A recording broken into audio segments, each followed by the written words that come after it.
महंत बालकनाथ। आज इस विधेयक पे मुझे आपने बोलने का अवसर दिया है। अभी मैं विपक्ष के साथियों को सुन रहा था कि जिन्होंने बहुत बड़ी बड़ी बातें की इस विधेयक के बारे में और गंगा जमनी तहजीब के बारे में हम सबको अवगत कराया। बैठे बैठे उसी समय सोच रहा था कि ये लोग ऐसी बातें किस मुंह से करते हैं जिन्होंने इस देश के दो टुकड़े किए हों। आगे चलकर इनका मन नहीं भरा तो जम्मू कश्मीर में धारा 370 लगाई हो और अनेकों उदाहरण से 84 के दंगे हो, चाहे अपनी सत्ता बचाने के लिए इमरजेंसी को लागू करना हो, ऐसी अनेकों उदाहरण आप सबके सम्मुख हैं। लेकिन फिर भी आप इतनी शान से बोल जाते हैं, फिर भी आप इस तरह से इस सदन के अंदर अपनी सत्ता को बचाने के लिए या जो आपके समर्थक हैं उनको बचाने के लिए इस तरह की बातें यहाँ पर सदन में करते हैं और देश को हर समय देश को धोखा देने का काम हो, चाहे देश को गुमराह करने का काम हो और सदैव देश के अंदर या प्रदेश के अंदर तुष्टीकरण की राजनीति को बढ़ाने का काम हो।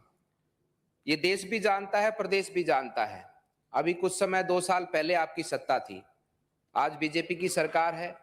उस समय पर कितने दंगे राजस्थान प्रदेश में होते थे और एक माननीय सदस्य ने कहा कि उस समय पर दंगे इसलिए होते थे कि भारतीय जनता पार्टी विपक्ष में होती थी।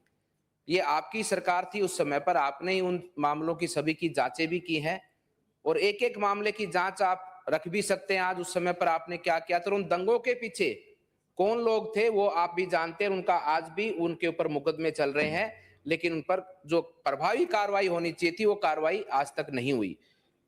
उसी तरह से आप सबने इस बिल के बारे में जो बातें कही, बिल कोई भी लाया जाता है तो बिल लोगों के संरक्षण के लिए लाया जाता है, कानून का राज स्थापित करने के लिए लाया जाता है, लोगों को न्याय देने के लिए लाया जाता है। कोई भी बिल ऐसा देश में आज तक नहीं लाया गया जिसके माध्यम से अपराध बढ़ा हो या अपराधियों को संरक्षण दिया गया हो।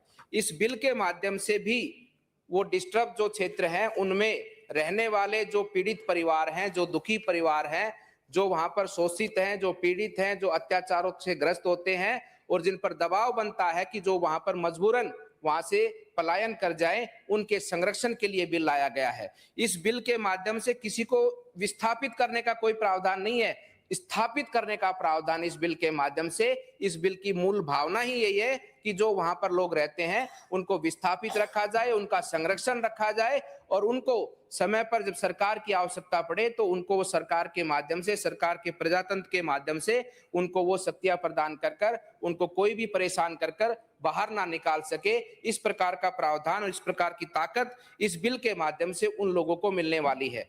अध्यक्ष महोदय जी, मैं आपके माध्यम से सदन को बताना चाहता हूं, मेरा क्षेत्र अलवर का क्षेत्र है, मेवात का क्षेत्र है।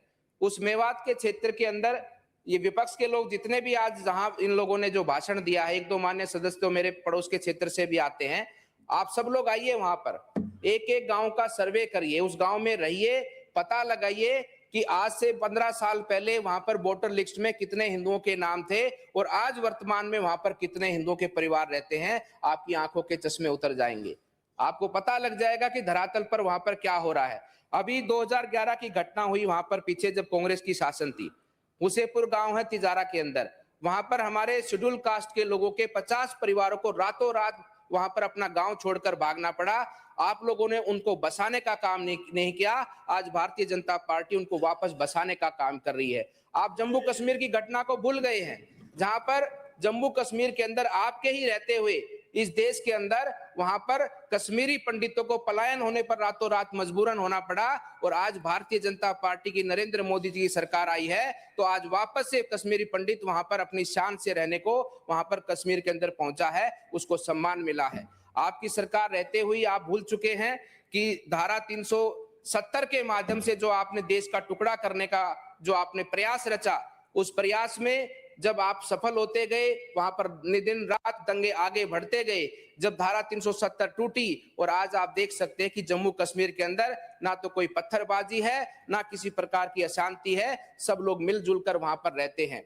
ये भाईचारे को स्थापित करने का बिल है, ये भाईचारे को वहां पर आपस में प्यार मोहब्बत से रहने का बिल है, ना कि उन लोगों को बसाने का बिल है जिन लोगों का पक्षधर आप करते हैं। आपको चिंता इस बात की है कि वहां पर जो रोहिंग्या वहां पर आते हैं, बांग्लादेशी मुस्लिम वहां पर आकर बसते हैं, जो बच्चे पैदा करने की मशीन आगे बढ़ाते हुए कुछ समय पर इतना माया जाल, टिड्डी जाल फैलाते हैं कि जो हमारे गरीब हिंदू भाई बहन परिवार वहां पर रहते हैं उनको इतना परेशान कर देते हैं। जिस प्रकार से गिद्ध मंडराते हैं ना, ऐसे उनकी छतों पर मंडराने लग जाते हैं। उनको मजबूरन वहां से छोड़कर पलायन करना पड़ता है। उनके संरक्षण के लिए बिल लाया गया है।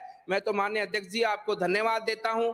ये जो कांग्रेस के लोगों ने जो बातें कही, ये सीएए का विरोध करेंगे, ये साथ साथ में ट्रिपल तलाक का विरोध करेंगे, क्योंकि इनको तो 1 2 3 बोलकर अपनी दूसरी पत्नी लाने का काम करना है। ये उन लोगों के पक्षधर हैं जो लोग जो बिल्कुल आपने ट्रिपल तलाक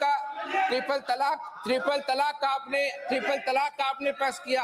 आपने ट्रिपल तलाक का पक्ष किया है क्योंकि आप लोगों की आदत बन चुकी है, जब मन किया तो छोड़ दिया, दूसरी को तीसरी को घर में लाकर बैठा लिया, क्योंकि आप उन लोगों के पक्षधर हैं।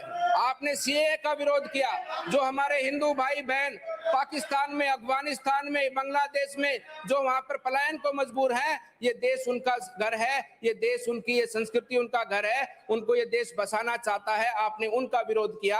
आप इस तरह की विचारधारा रखने वाले लोग हैं, आपकी प्रवृत्ति में है, आपकी विचारधारा में है कि आप कभी भी ऐसे कानूनों के पक्ष में नहीं आएंगे जो आपकी सत्ता से आपको दूर रखने का काम करता हो, आपके जो निजी स्वार्थ है उनको पूर्ति करने का काम करता हो, और आपके जो बांग्लादेशी भाई बहन है, आपके जो इस प्रकार के लोग हैं, उनको बसाने का काम करता हो, आप हमेशा उनका पक्षधर करेंगे। अध्यक्ष जी, ये बात सत्य है कि यहाँ पर ऐसे क्षेत्रों के अंदर जो हमारे गरीब परिवार रहते हैं, चाहे लव जिहाद के माध्यम से हो, चाहे लैंड जिहाद के माध्यम से हो, इन सब के माध्यम से उन परिवारों को इस प्रकार से तंग किया जाता है कि वो पलायन को मजबूर होते हैं। मैं इस बिल का समर्थन करते हुए माननीय मुख्यमंत्री जी को अभी अभिनंदन करता हूं, जिन्होंने ये विचार आज सदन के बीच में रखकर इस बिल को पास कराने का कार्य किया है। मैं आज उनका अभिनंदन करते हुए आपका भी धन्यवाद करता हूं। और इस बिल को केवल शहरी क्षेत्रों तक सीमित ना कर उन क्षेत्रों को भी चिन्हित किया जाए जहां पर अल्पसंख्यक समुदाय के लोग बड़ी संख्या में रहते हैं। वहां पर भी हमारे छोटे छोटे परिवार, जो एससी परिवार है, आज वो भी इसी बात से पीड़ित है। उनकी बच्चियां घर से बाहर नहीं निकल सकती, वो लोग स्वतंत्रता से वहां जी नहीं सकते, उनको भी संरक्षण भविष्य में इस बिल के माध्यम से मिले। आपका बहुत बहुत